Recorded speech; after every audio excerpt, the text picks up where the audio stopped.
The state of New York's ammo restrictions, which were passed in direct defiance to what the Supreme Court said in Bruen, is now in front of the Supreme Court once again. This, of course, has huge implications not just for the state of New York and their ammunition restrictions, but other states like California, who also have these types of ammo bans. So let's talk about what is happening. Now, real quick before we jump into the video, if you think these types of ammunition restrictions clearly violate the Second Amendment, go ahead and hit that like button and subscribe. Also, I want to thank one of the main supporters of this channel, which is 1st Phorm.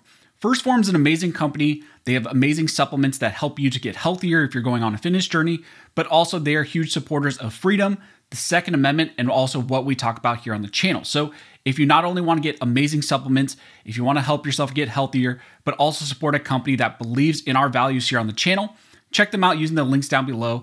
And thank you again to 1st Phorm for sponsoring and supporting this content. As I mentioned in the intro, in this video, we're going to be discussing a new case which is seeking Supreme Court immediate intervention when it comes to ammunition restrictions. The case challenges New York's concealed carry laws, but also the ammunition background check system and restrictions that were put in place in direct defiance to what the Supreme Court said in Bruen. And this was all done through the Concealed Carry Improvement Act, also known as the CCIA. This case we're going to be breaking down and discussing is called Gazzola versus Hochul. This case involves a challenge to the state of New York CCIA law, which they passed in direct defiance to what the Supreme Court said in Bruen. The Gazzola case focuses on the impact that the CCIA specifically has on dealers and gun stores, one of those aspects being the new ammunition background check system that was put in place by the state of New York. These businesses argue that the CCIA is unconstitutional because it violates the Second Amendment and also the Supreme Court's recent decision in Bruen. The businesses argue they are a critical component to the right to keep and bear arms, and that the CCIA attempts to regulate them out of existence, along with putting in place unconstitutional restrictions on items like ammunition and restricting individuals' ability to acquire ammunition, which is again critical to the Second Amendment. This whole lawsuit sprung up as a result in reaction to the Supreme Court's recent decision in Bruen.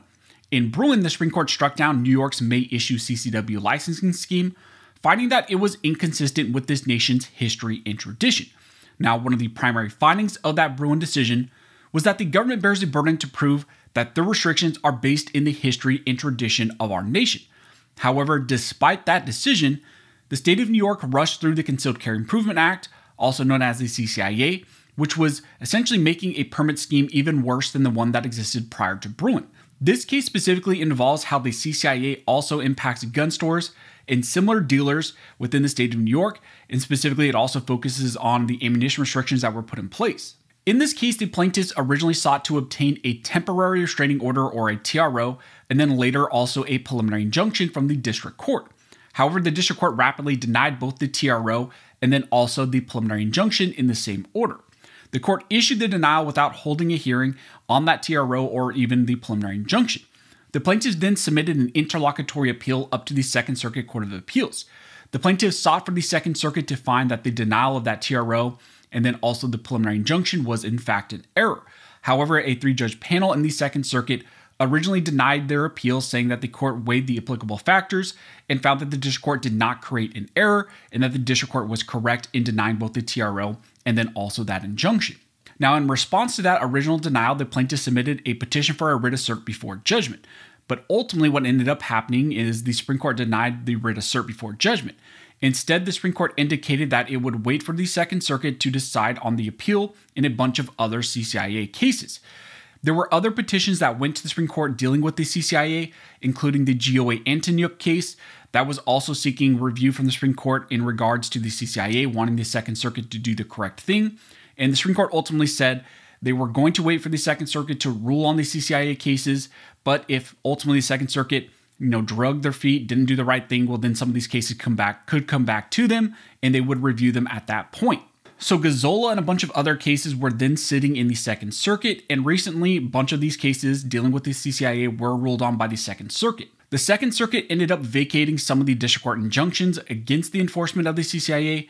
For example, in their Antonyuk decision, the Second Circuit distinguished Bruen as an exceptional case and therefore overrid what the lower court did. Therefore, the Second Circuit vacated much of the district court's injunction, finding virtually that all of the CCIA is facially constitutional under the Second Amendment, and even in light of what Bruen said. Now, in this Gazzola case, the Second Circuit upheld the lower court's denial of the preliminary injunction. The petitioners in the Gazzola case argued that that was incorrect because both the Second Circuit and the District Court failed to properly apply the historical analysis that is outlined and required in Bruen. In fact, the Gazzola petitioners point to the Judge Benitez decision in a different federal court out in California, and that is the Rohde v. Bonta case coming out of California, and again, that decision that was issued by Judge Benitez. And they say that Judge Benitez applied the appropriate type of analysis in Rohde, and that should have been applied also here by the lower court in this Gazzola case. They state in the petition that the District Court defined ammunition as a core Second Amendment right.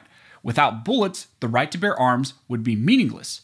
The state list of 148 laws covering 535 years was found by judicial analysis to contain no historical twins and no dead ringers. Specifically, the Attorney General has not identified a single historical law that required a citizen to pass a background check in order to purchase ammunition.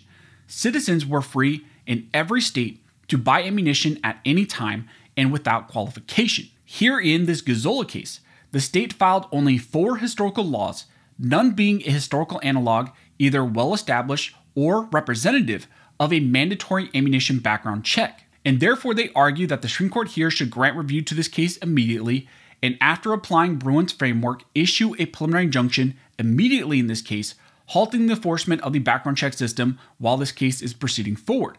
And ultimately, they should just halt this aspect of the CCIA, which is affecting these gun stores and gun dealers.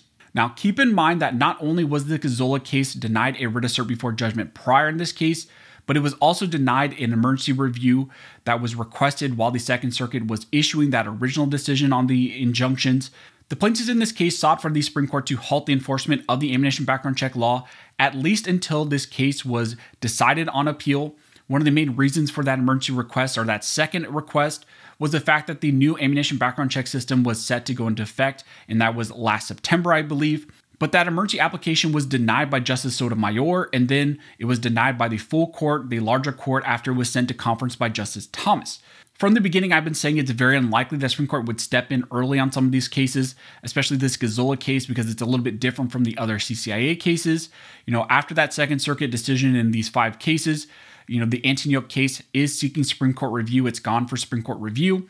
Maybe the best chance for the Gazzola case would be to wrap in kind of with the Antonyuk case and hope that the Antonyuk case is granted review.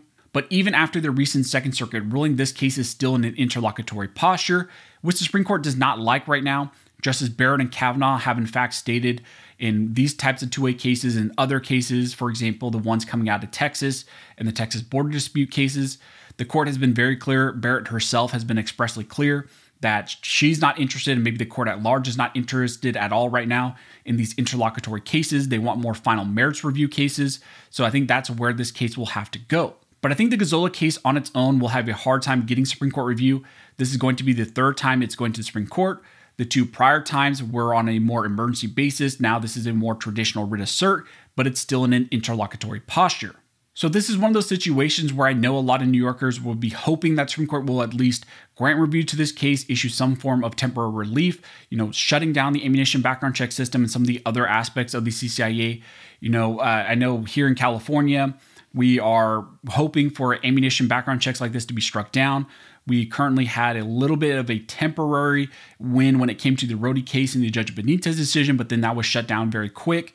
It's now in the Ninth Circuit, and we're waiting for the Ninth Circuit to do something. And of course, it would be awesome if the Supreme Court decided to step in the Gazzola case and deal with ammunition background checks, which of course would have a trickle-down effect and impact California and what we're dealing with here. So I know California, myself, and a lot of other people are hoping that Supreme Court would do something as far as ammunition background checks. But in my opinion, I don't think the Gazzola case has the best opportunity. It's not the best chance of getting review. It's going to fight an uphill battle.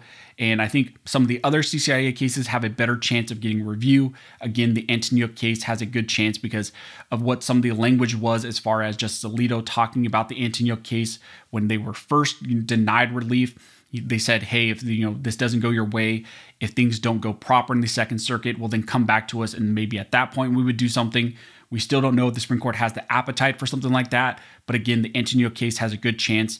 Gazzola has a chance if it gets wrapped in, but we will be hopeful, especially here in California as well, hoping that ammunition background checks are finally addressed by the Supreme Court. So that's what's happening. Of course, if anything else develops, I will let you guys know. Also, if you like this video and you would like to support the channel, one of the best ways to do that is to like, comment, and subscribe. All those things help to fuel the algorithm, and it signals to YouTube that you guys see value in these videos and in this type of two-way news. But as always, thank you all for watching. Don't forget to like and subscribe. And don't forget, this nation was built by armed scholars, and this nation will be maintained by armed scholars.